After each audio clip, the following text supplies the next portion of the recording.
Hãy cùng Hudovi Discovery bay đến nơi đây để tìm hiểu xem tại sao nơi đây lại là vị trí chiến lược bậc nhất Việt Nam nhé. Giữa biển khơi mênh mông, Hòn Khoai không chỉ là một hòn đảo đẹp hoang sơ mà còn là một vị trí chiến lược đặc biệt nơi những tuyến hàng hải quốc tế đi qua chỉ cách vài hải lý. Từ không gian, ta thấy rõ một chuỗi 5 đảo nhỏ như 5 viên ngọc xanh biếc, Hòn Khoai, Hòn Sao, Hòn Go, Hòn Đồi Mồi và Hòn Đá Lẻ, tất cả hợp thành một vành đai tự nhiên bảo vệ cực nam của đất nước. Hudovi mời bạn cùng nhìn lại hành trình của vùng đất này từ một đảo tiền tiêu xa xôi, nay đang được kết nối với đất liền bằng những dự án hạ tầng vĩ đại nhất lịch sử vùng đất mũi.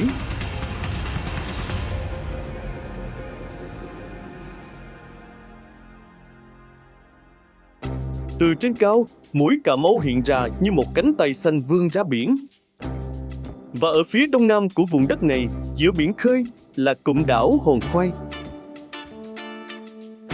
Cụm đảo gồm Hòn Khoai cùng các đảo vệ tinh như Hòn Sao, Hòn Go, Hòn Đồi Mồi và Hòn Đá Lẻ. 5 hòn đảo nằm giữa biển, tạo thành một quần thể tự nhiên đặc biệt ở vùng biển Tây Nam. Trong đó, Hòn Đá Lẻ là một điểm đáng chú ý khi nằm trên đường cơ sở dùng để xác định phạm vi lãnh hải Việt Nam.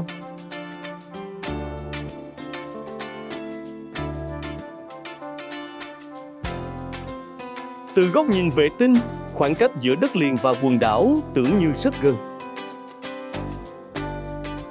Nhưng khi đứng giữa biển khơi, Hòn Khoai lại mang dáng vẻ của một thế giới hoàn toàn khác, nơi rừng xanh, đá cổ và đại dương gặp nhau. Hòn Khoai nằm ở vị trí có ý nghĩa đặc biệt trên vùng biển Tây Nam. Các tuyến hàng hải quốc tế đi qua khu vực này kết nối những trung tâm hàng hải lớn của Đông Nam Á với các vùng biển rộng hơn của khu vực. Chính vị trí ấy khiến Hòn Khoai không chỉ có giá trị về địa lý. Nó còn là một điểm quan trọng trong thế trận quốc phòng, an ninh và quản lý biển đảo của Việt Nam. Nếu nhìn trên bản đồ, có thể thấy rất rõ. Từ Hòn Khoai, tầm nhìn chiến lược mở rộng ra một vùng biển rộng lớn phía Tây Nam. Đây chính là lý do cụm đảo này được xem như một vị trí tiền tiêu quan trọng của vùng cực Nam. Nhưng Hòn Khoai không chỉ được nhắc đến bởi vị trí. Một trong những thay đổi đáng chú ý của khu vực cực Nam là tham vọng mở rộng kết nối từ đất liền ra biển. Từ khu vực Rạch Tàu, tuyến kết nối ra Hòn Khoai dự kiến vượt qua khoảng 18 km mặt biển. Công trình cầu Hòn Khoai được khởi công ngày 19 tháng 8 năm 2025.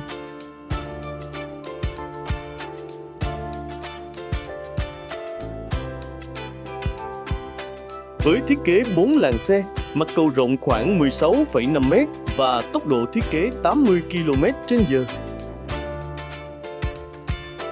Nếu hoàn thành theo quy hoạch, đây sẽ là một tuyến kết nối đặc biệt giữa đất liền và đảo. Không chỉ đưa người và hàng hóa vượt biển, nó còn mở ra khả năng kết nối trực tiếp vùng đất mũi với hệ thống cảng biển tại Hòn Khoai. Từ góc nhìn vệ tinh, ý tưởng ấy trở nên rất dễ hình dung. Một tuyến giao thông dài từ đất liền vươn thẳng ra giữa đại dương. Tại khu vực Hòn Khoai, một dự án cảng tổng hợp lưỡng dụng cũng được quy hoạch với quy mô rất lớn. Theo quy hoạch, cảng có thể tiếp nhận những tàu trọng tải lên tới 250.000 tấn, cùng hệ thống bến cảng, luồng tàu, vũng quay tàu và đê chắn sóng.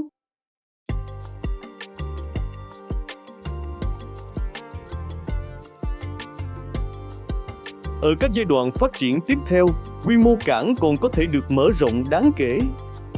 Nếu các hạng mục được triển khai theo quy hoạch, Hòn Khoai sẽ có thêm một vai trò mới.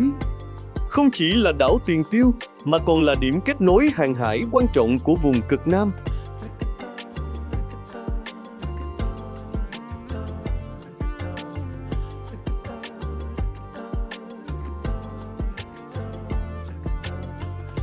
Đối với đồng bằng sông Cửu Long, một hệ thống giao thông và cảng biển kết nối trực tiếp với biển lớn có thể tạo thêm những động lực mới cho logistics, thương mại và phát triển kinh tế biển. Và phía sau câu chuyện kinh tế ấy vẫn là một yếu tố đặc biệt quan trọng. Kết hợp phát triển kinh tế với bảo đảm quốc phòng, an ninh trên biển.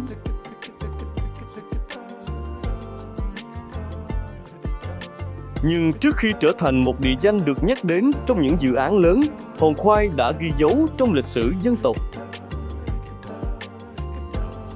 Ngày 13 tháng 12 năm 1940, cuộc khởi nghĩa Hòn Khoai do anh hùng Phan Ngọc Hiển lãnh đạo đã diễn ra tại nơi đây. Cuộc khởi nghĩa trở thành một dấu mốc quan trọng trong lịch sử cách mạng của vùng đất Cà Mau. Ngày 13 tháng 12 hàng năm cũng được chọn làm ngày truyền thống của Đảng bộ, quân và dân tỉnh Cà Mau. Năm 1990, Hòn Khoai được công nhận là di tích lịch sử văn hóa cấp quốc gia. Vì thế, khi nhìn Hòn Khoai từ vệ tinh, chúng ta không chỉ nhìn thấy những hòn đảo giữa biển. Đằng sau, những tán rừng và bờ đá ấy là câu chuyện về một cuộc đấu tranh đã trở thành ký ức lịch sử của vùng cực Nam. Hòn Khoai còn có một vẻ đẹp rất khác. Không phải những khu nghỉ dưỡng đông đúc, không phải những bãi biển phủ kín công trình, mà là một vùng đảo vẫn giữ được nét hoang sơ với rừng tự nhiên, bờ đá và hệ sinh thái biển đảo phong phú.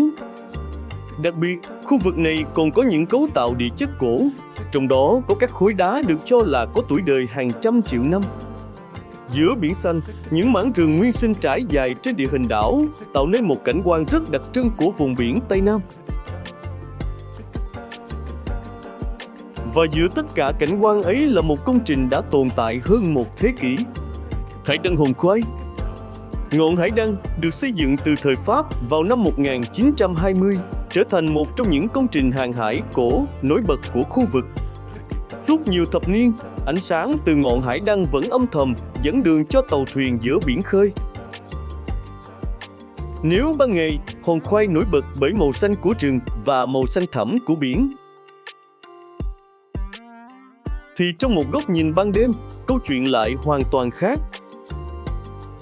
Giữa vùng biển rộng lớn, ánh sáng từ những điểm dân cư, tàu thuyền và công trình hàng hải trở thành những dấu hiệu nhỏ bé nhưng đầy ý nghĩa. Ở nơi tận cùng phía nam của đất nước, một ánh sáng giữa biển không chỉ đơn giản là ánh sáng. Nó còn gợi nhắc về sự hiện diện, về những con người đang ngày đêm làm nhiệm vụ và về một vùng biển luôn được kết nối với đất liền.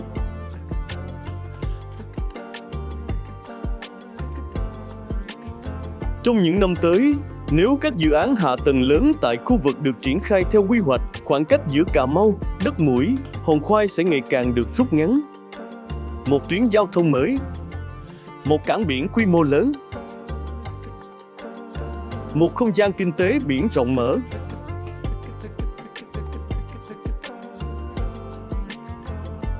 và một vị trí quốc phòng, an ninh ngày càng quan trọng. Tất cả đang tạo nên một bức tranh mới cho vùng cực Nam. Nhưng điều đáng chú ý nhất không nằm ở một cây cầu hay một cảng biển, mà là cách Việt Nam đang từng bước hướng ra biển lớn, biến những vùng đất xa xôi thành những điểm kết nối mới của đất nước.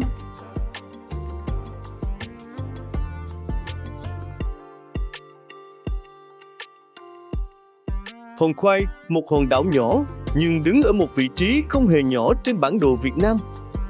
Nếu bạn muốn tiếp tục khám phá những vùng đất đặc biệt của Việt Nam bằng góc nhìn vệ tinh, hãy đăng ký Hudovi Discovery và bật chuông thông báo. Bởi phía trước vẫn còn rất nhiều nơi tưởng chừng quen thuộc. Nhưng khi nhìn từ trên cao, chúng lại kể những câu chuyện hoàn toàn khác. Hudovi Discovery nhìn Việt Nam từ một góc nhìn khác.